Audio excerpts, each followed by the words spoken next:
Hello, welcome to Off the Shelf Reviews. I taught Beyonce everything she knows. And I'm Gary. And today we're going to review and discuss Tales from the Darkside, which came out in 1990 from director John Harrison. Iain, will you give us the synopsis? Well, the film is mainly an anthology of horror tales told to us by Timmy, played by Matthew Lawrence. Timmy has been locked in a cage by the evil witch Betty, played by the beautiful Deborah Harry, and he decides to distract her with horror tales from a book. No, wait. There's plenty of time. You said this was your favorite book. Don't you want to hear a story? Is it a love story? Yeah. Oh, no, not really. But it's a really good one. Iain, were you ever a fan of Creepshow and Creepshow 2? Yes. Well, the crew and the team behind the two Creepshow movies, after they'd finished the second one, wanted to develop an anthology TV series and call it Creepshow. However, that never really came into fruition. Something to do, I think, with maybe the title. Okay. And so they decided to rebrand themselves and produced, I think, 4 seasons of Tales from the Darkside as a horror anthology TV series, which was all the same team as from the Creepshow movies. You're talking George A. Romero and Stephen King, Richard P. Rubinstein. There's so many. And so once they'd finished those seasons, it pretty much culminated into what would have been Creepshow 3 as Tales from the Darkside as we know it. I read up finding out. I always thought this film was directed by George A. Romero, because obviously he had a heavy hand in Creepshow and Creepshow 2. He is the creator of Tales from the Darkside. Yeah, and he created a TV series as well. So I thought he directed this film, but then I found out it was done by John Harrison, who has worked on a lot of projects with George A. Romero and even played the Screwdriver zombie from Dawn of the Dead. He also directed Dune in 2000. Yes. Also directed many episodes of Tales from the Crypt and of Tales from the Darkside. Yeah, and I was just like, wow, this guy's got a lot of hints back to George A. Romero.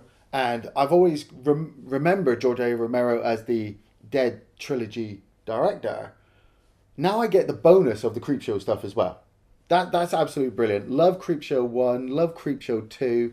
I love all the horror anthology movies, actually. You know, the Twilight Zone stuff, the Tales from the Crypt stuff, the old Hammer horror stuff with Peter Cushing sat there in the cage, pointing towards you. I haven't caught up with the ABCs of Death yet, which has been out recently, and I need to watch VHS 2. I've seen the first one, and I've always loved these horror anthologies for giving us these crazy tales in the midst of this creepy setting. I mean, do you remember Grim Prairie Tales? Oh, hell yeah. That vagina sequence. Who could forget that sequence? But Grim Fairy Tales, for me, still has, I think, the best wraparound story. Oh, this one's not too bad. I mean, we start off with Deborah Harry heading home. And, I mean, Deborah Harry, we're talking Blondie. Oh, yeah. We're talking Videodrome. That's going to come up on our list at some point, I feel. And I wouldn't say she's a great actress, but she's not a bad one. It doesn't seem like she likes to be the focal point of the camera, and so she kind of does that in this film where she holds the screen. You're looking at her thinking, is she just a suburban mum? She walks in and you see little Timmy in his cage. I recognise the actor playing Timmy straight away from Mrs. Doubtfire. Yes. And Planes, Trains and Automobiles. I remember him from Boy Meets World as well. Right, yeah. But he's screaming, and I always remind myself, yeah, that's right. It's a horror anthology. So she's going to eat this small child. So it's like Hansel and Gretel. Yeah, she's feeding him cookies just to get him fat, and she's given him this book, Tales from the Darkside, and you just have him start to ease you in with these stories. Oh God, I started laughing straight away because throughout the film when he's churning through those pages, I don't know if you noticed, but every one of those pages is blank. Yeah. Yeah. It's like some kind of magic. Of course it is. He doesn't need to read from it. He's just making up these stories as he goes along. The 3 stories we come across, I've always found with horror anthologies, the second story is always the best. But I'm not going to jump into that one just yet because obviously we've got to go through. The third story it always seems to be the weakest because as the anthology gets through, it's something towards the end where you're just like, oh, is this over yet? You know? The first one is always just your teaser. Lot 249. Steve Buscemi and Christian Slater and the Mummy. Now, this is not that exciting, actually. When I saw the cast of characters, I was like, wow, I'm actually expecting some great performances. Yeah. And that's not what I got. Even Julianne Moore has her first big screen appearance in Tales from the Darkside, and I'm like, wow, she plays a bitch really well. Yes. But the actual acting from these three, it's like it makes me surprised that they became stars. But then again, we've seen how great their performances can be. But in this, it's really campy. But it actually does work. I was going to say within this film. Yeah, it's just the whole concept of the Mummy. It's a horror tale. I mean, it is a horror tale, but it's so simplified and so, full of holes. That I'm just like, exactly. They were in college. But you're looking at Christian Slater, you're looking at Steve Buscemi, you're looking at Julianne Moore and their friend Lee, and I'm like, you're all at least fucking 30. Even if you're in your 20s at this point, what the fuck are you still doing in college? Right. And Steve Buscemi's like, oh, I deal in antiquities, but, I've been kicked off of campus because your sister has set me up for this crime so her boyfriend could get this. And I sit there like, oh, where's the Mummy? Oh, here it comes. He says some magic words. Christian Slater hears them. And the Mummy goes around killing everybody. It's what, lot 249? Yeah. But I crease so hard when, they lift the lid off this sarcophagus. Yeah. Like it's made of paper mache. It's just of course. How does this thing survive all this time if it's just made of paper? It's just a horror tale. It's the little things. I like the fact that the Mummy, the 1930s horror movie. It's got a few of those signs in there. If it was done in black and white, maybe it would be a bit more fun. The fact that we get some close-ups of the Mummy, but then he is just wandering off of shot. He's this kind of involuntary remote robot in the background. There's that one shot with Christian Slater coming down the stairs and the Mummy coming up the stairs. And just as Christian Slater gets halfway down and he's about to bump into the Mummy, he stops to go back and answer the phone and the Mummy carries on. And I'm just like, that's cool. I do like that. At first, I didn't know whether the Steve Buscemi character had direct control over the Mummy, whether he just accidentally resurrected it. And then next thing we know, the Mummy wanders off through the town, is not spotted by anybody, and then turns up at this guy's house to kill him. And I was like, of all the houses and of all the places, you just happened to turn up where this other character that we've been introduced to was. But I think it was on campus, actually. And that's I think they're all on campus. So he literally just went across the college campus to the guy's house. But yeah, it's the Metal Gear Solid Mummy with the coat hanger. And their friend Lee's got a racket, and you're just like, I know how this is going to end.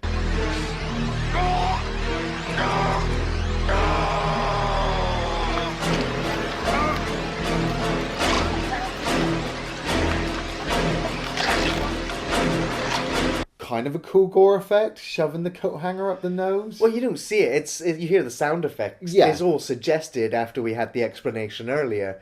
But then you do get the payoff when you see some brains in the fruit bowl. Yeah. Yeah. And this would be where Julianne Moore gets killed off as well. The Mummy stabs her with scissors. No, I like the fact that she, wasn't... I mean, she didn't really seem too fussed the fact that her boyfriend was dead, that what was going on, that there was this mummy in front of her. Well, yeah, but she really seemed unfazed by it. She's a complete bitch. Yeah, and so I was happy with the fact that she actually attacked the mummy with those scissors. Yeah.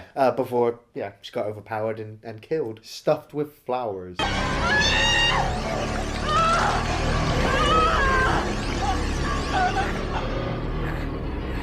But the funny thing is with this tale, it flips around. Instead of Christian Slater becoming this, weak character, he actually knocks out Steve Buscemi. Sticks him in a chair, goes to set him on fire. But when the mummy resurrects to protect Steve Buscemi, Christian Slater chops it up with a turkey cutter. And he just looks so fun, just stood there smiling with it in front of his face, and chops up the whole mummy and sets it on fire. But Steve Buscemi's got an extra ace up his sleeve. Oh, I was just thinking of this guy I know. Couldn't distinguish a 3rd Dynasty sacred scroll from a piece of post-Alexandrine pictogram porn.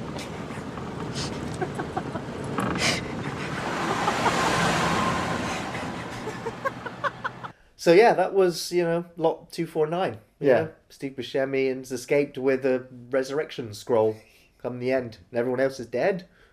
And Timmy's alive for a little bit longer. Yeah. Which is good. So he decides to distract the witch again with my favourite tale. The Cat from Hell. This tale, like I said, it always reminds me of The Raft. And the fact of the matter is, it's just this ominous evil presence that is just going to kill everything. And you've had your first story, it set you up, but now it's just like, we're going all out. And this hitman, he gets called up to kill a cat by this rich guy. Now, I will admit, the rich guy's acting is a bit over the top. William Hickey plays Drogon. I've seen him in a lot of things. I just can't picture what it is. But I remember him mainly from Tales from the Darkside as this rich guy who's living in this house with his family of rich sisters and friends, and they just kind of live off money. They don't even eat or drink. They just fucking cook money. That's how rich they are, And when Drogon is the head of a pharmaceutical company that has created this drug, which is a mixture of a hallucinogenic and a painkiller and a paracetamol and all these other drugs rolled into one, and it's really expensive, and he takes it all the time. But it also used... he extracted something from all these cats. Yeah, which killed either them. extracted or definitely experimented on all these cats. And now the cats have decided to raise this cat from hell to seek its revenge. 5,000 of your little buddies get wasted, huh? And they send you back to settle the score with Drogon here. Is that the deal, Pussycat? Don't make light of it, Holston. I won.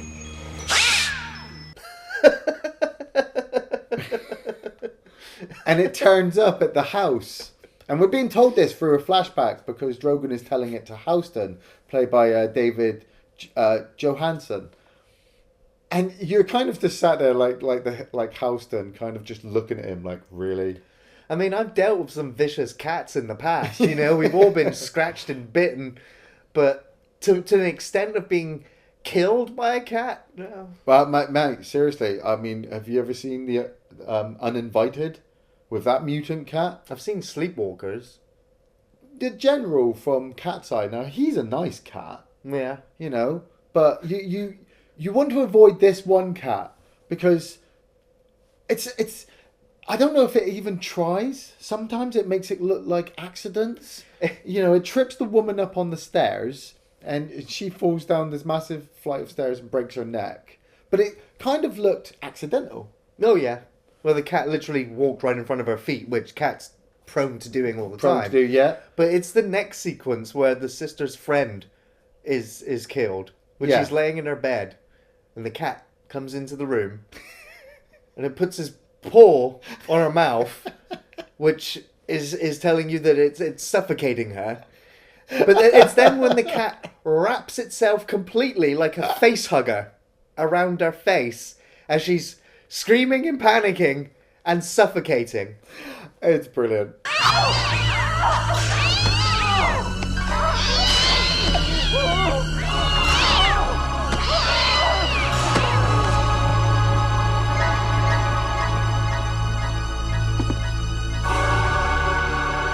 it's ridiculous. No, Rawhead Rex is ridiculous. No, this is also fucking ridiculous. You can easily tell that when it goes from cat to puppet, back to cat again. Oh, wait, were you expecting a real cat on this person's face? Well, no, but I was hoping that the puppet would look a little bit better than what it actually does. It's the fact that the third kill, the Drogon has convinced their butler to drive the cat to a vet late at night. And the cat seems to be killing everybody at the stroke of midnight. So while they're driving along in the rain and the bright lights of a truck are blinding the driver. Driving. It doesn't look like he's really driving anywhere. It's just the light on the front of this car. And it's just a black background. When the cat has escaped from the box. I'd have chained that fucking box. Right? Yeah, like fucking Belial from... like Belial. I'd have chained that box, and the cat jumps and scratches the driver's face. And then when he crashes, I couldn't remember, but when I saw the shot of him just twirling, I'm like, that's why I don't remember his death. Because it's just the camera going around. It's just so bad. You're like, it's so unforgettable. But Drogon finally convinces the hitman that the cat's evil after the cat attacks him. The cat attacks the hitman. And Drogon says, right, you've got everything in this house that you'll ever want. I'm going away. I'll be back in the morning. I expect the cat dead. And the hitman sets off. It's just so fun because it's such a short story as well. We've just had such a long flashback that you could easily kind of make this next hour section of the tale of the cat and the hitman running around after each other. But you can't because it's a short story. So the cat literally just fucks this hitman up. Yeah, there's no way I would have been able to watch a film where it stretched out like that. Unless, I would have. Unless it was Bruce Campbell in the house. That would have been brilliant. Yes. Then otherwise, it's just no. Yeah, it's Bruce Campbell as a hitman chasing after an evil cat. That's brilliant. Because this cat scratches his face, scratches his arm. It goes for his nuts. It scratches his nuts off.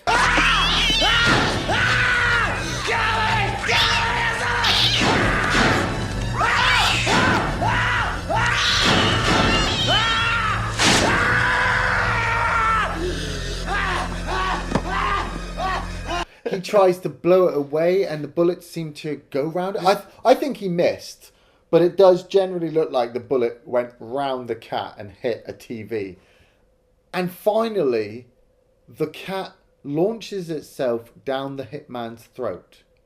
That is epic. It's just epic. It's just watching him... try when he pulls it out a bit, but then the cat scrambles back down again. You're just like, it's just I can only imagine the claws inside, just ripping him. See, I thought that, but then I'm thinking, well, what would be worse is if he's not even clawing it. He's actually just forcing himself down there. So the guy is still very much more alive until it settles in his stomach.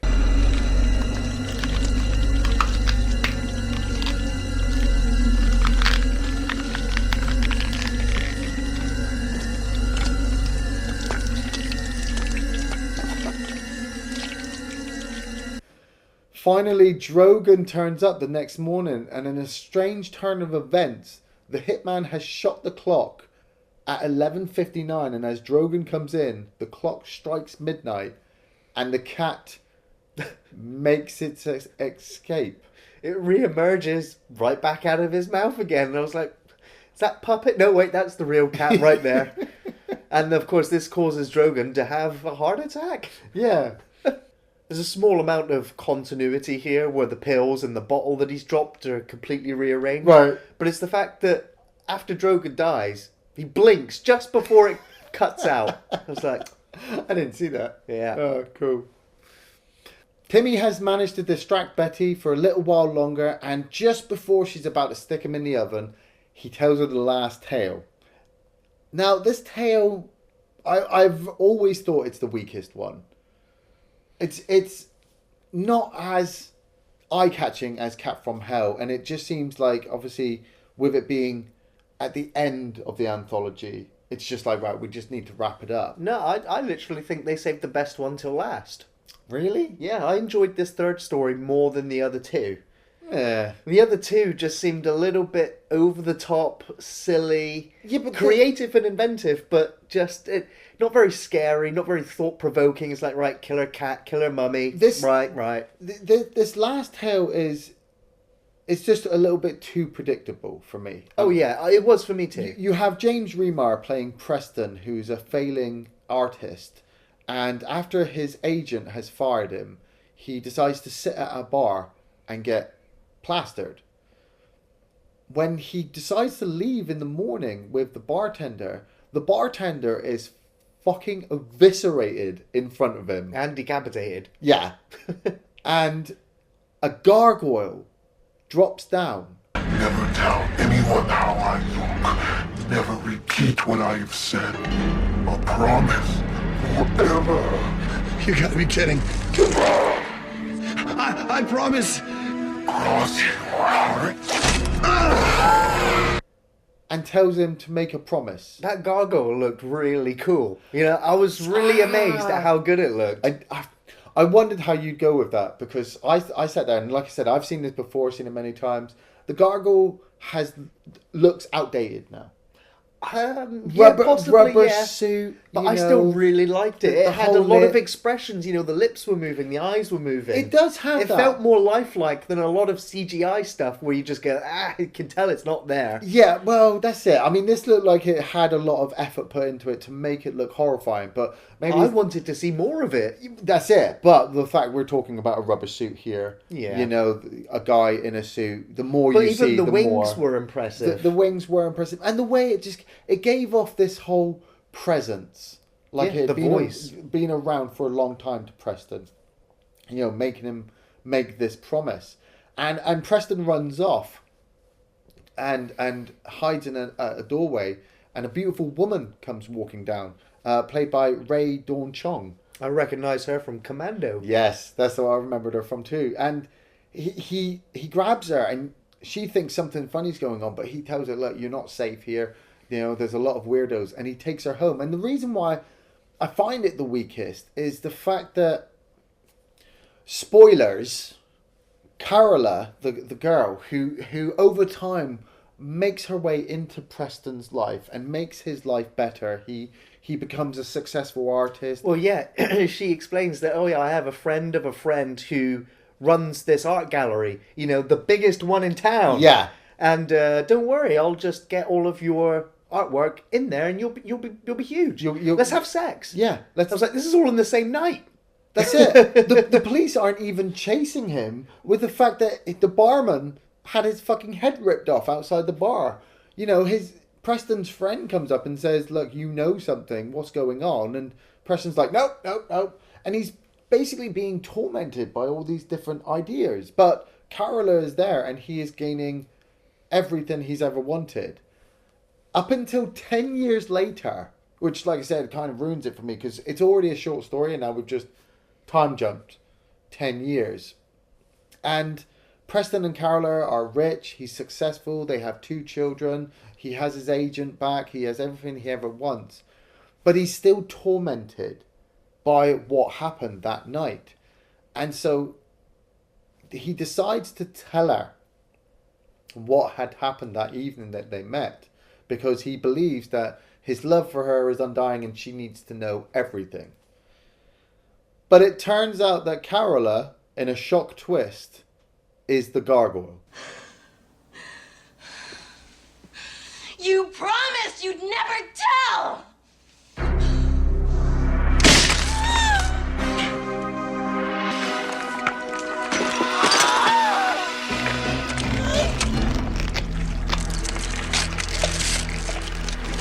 Oh, God. Yeah, I mean, as soon as I was watching it, as soon as the gargoyle disappeared and she walked around the corner, I just went, gargoyle. Yeah. Like, there's no one else in these streets. Like, why is she here? Her excuse was not believable. Yeah. And so I was like, yeah, you're the gargoyle. But it was kind of sad at the same time. Yeah. It was kind of like this gargoyle's existence, she can only exist in the human form so long as whoever has promised the gargoyle won't spoil the spell or what have you. Yeah. And the transformation after she reveals herself, I thought was epic. Brilliant. Yes. Yeah, it was just like, the bones protruding out of the skin and the face being peeled away. That was definitely better than the actual Gargoyle, seeing the Gargoyle suit. Seeing her transform and everything just ripping apart, and the like you said, the sadness in her eyes that this is what's happening. Preston, the realization on James Remar's face that his children are going through the same thing. And you're just kind of left there with the fact that it's kind of tearful that she embraces him and she says, you made a promise. And he's like, well, I thought I was doing the right thing by telling you. And she just rips his throat out or bites his throat. Yeah. It's kind of like the last lover's kiss, I suppose. Right. And James Remar falls onto the floor and dies and she flies off. When you see her land and take that shape and then turn back into stone, cradling her 2 children, that's really cool. But after the cat climbing out that guy's throat, I mean, it's kind of a bit weak as well. No. I still argue that I love that Gargoyle transforming back into stone with the 2 children. I was like, it's such a sad ending. But it still has the horror, and the transformation is great. And I loved the actual love story that turned sour. Yeah. It was still my favourite one. So we return back to Timmy, and he's kept Betty waiting too long, so she decides to just go ahead, eviscerate him, and cook him for her dinner party. Timmy escapes, pushes her on top of a knife block, and she falls into the oven, and he cooks her alive. How's that for a happy ending?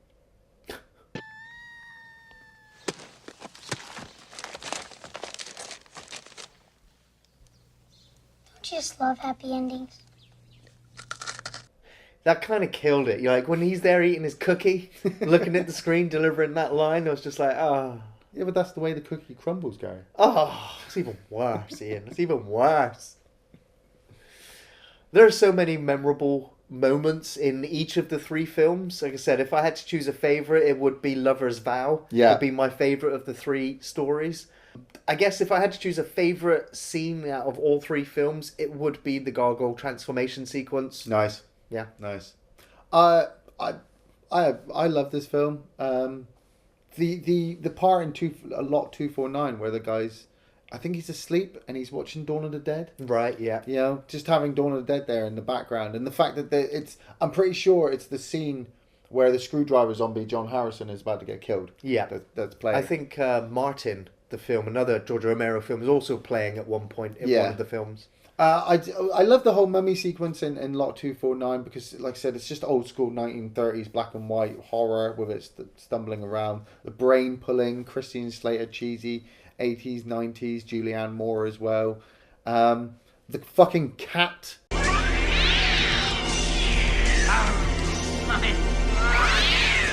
Yeah. What's to say? It's a fucking cat kicking the shit out of people, climbing in and climbing out of that guy's throat. The concept for the 3rd story is good, but maybe it's just the fact of its placement, the fact that it's the last story. It just seems a little bit weak, But it's good. It's a really good idea, and James Remar is good. I highly recommend the whole film, mainly to horror anthology fans.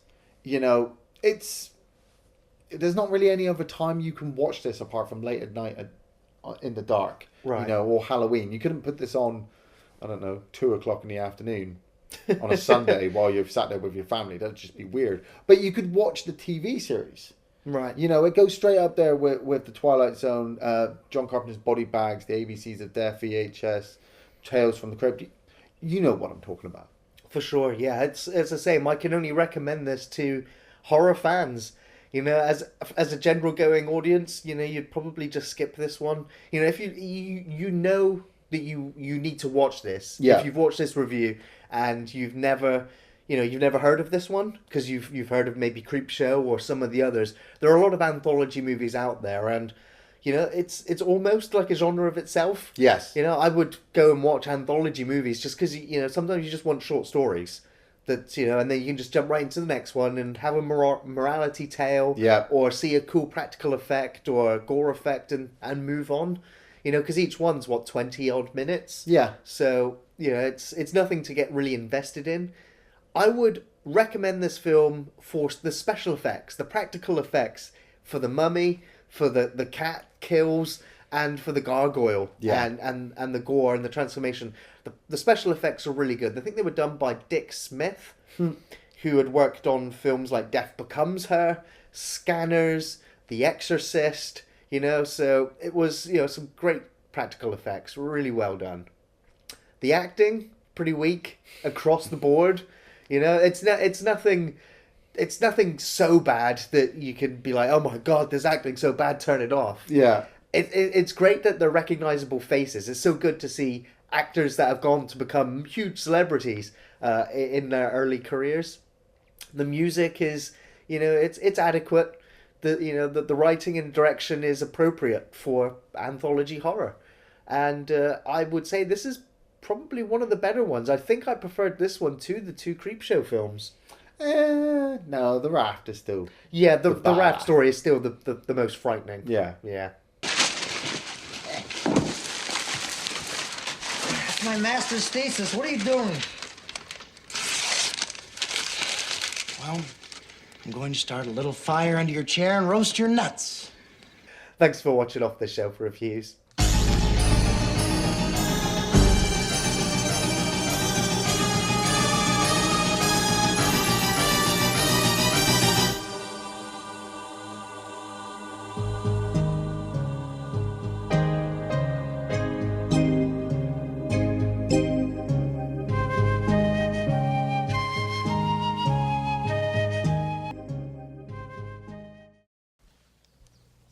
Don't you just love happy endings?